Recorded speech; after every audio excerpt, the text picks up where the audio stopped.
If you own land and care for it, chances are you are hardwired to appreciate beauty. You long to be part of something that is bigger than yourself. When you're outside, you love those moments alone or with family and friends. You probably already know about the threats to wildlife in your community. There are obvious threats like urbanization and pollution, but there are other threats that are not so obvious. When wildlife habitat is destroyed or divided into smaller and smaller parcels, the wildlife that needs the habitat has fewer opportunities to forage, nest, and raise young. So why would we care about wildlife? Hunting, fishing, and game watching is big business in the United States, where literally billions of dollars are spent on equipment, licenses, travel, and accommodation. There are many native birds and bats that are insectivores. They eat the insects that may otherwise be pests on your land. Also, about 75% of our flowering plants and crops are pollinated by wild pollinators, including bats, bees, butterflies, and beetles. All of these are very good reasons to care about wildlife, but what do landowners say? I had always dreamed of having a place of my own to manage. Well, on the farm itself, wildlife can be a needed asset. Every square foot on this place is managed for wildlife habitat. For wildlife, for timber, a place to recreate.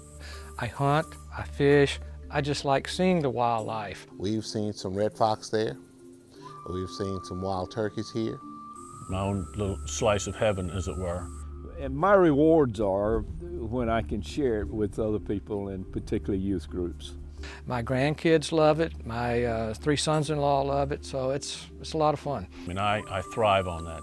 I get out here and break a sweat and work all day, and it's just a feeling of accomplishment. That's about as happy as I'll ever be in life when I'm doing these things. As an American, private land ownership gives you the right to determine what you do with your land. This is your land, your right. In the past, land use changes in our countryside had a profound influence on wildlife that extended well beyond property, state, and even international boundaries. In a similar way, as you begin to consider wildlife in your land management, think about the potential you have to make a positive impact on wildlife well beyond your own property line. It's your land, your responsibility. Over 90% of the land in the southeastern United States is privately owned, but we're fortunate to have laws and incentives that make wildlife management more accessible to the private landowner. If habitat destruction and fragmentation is the bad news, the good news is that you, as a private landowner, have an opportunity to reverse that trend. You can restore wildlife habitat on your land, one woodlot, one field, and one stream at a time. If you're new to wildlife management, the Natural Resources Conservation Service is geared to help answer your questions about planning and managing for wildlife on your property. Here's the NRCS's Dick Yetter. Landowners and private property owners are really hungry for information on how they can have as much wildlife come to their land and enjoy their land where they can enjoy the wildlife as any group of people in the country. So private property owners are the key to reestablishing prime wildlife habitat across the country.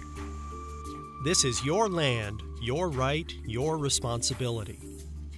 In the next 8 video segments, we want to walk you through some general concepts of wildlife management and also address some specific land uses. In the second and third videos, we'll discuss wildlife habitat and why we make use of certain wildlife management practices. Videos 4 to 9 are more specific. We'll discuss wildlife habitat management in woodland, cropland, old fields, wetlands, and streams. We hope that you find this series informative and enjoyable.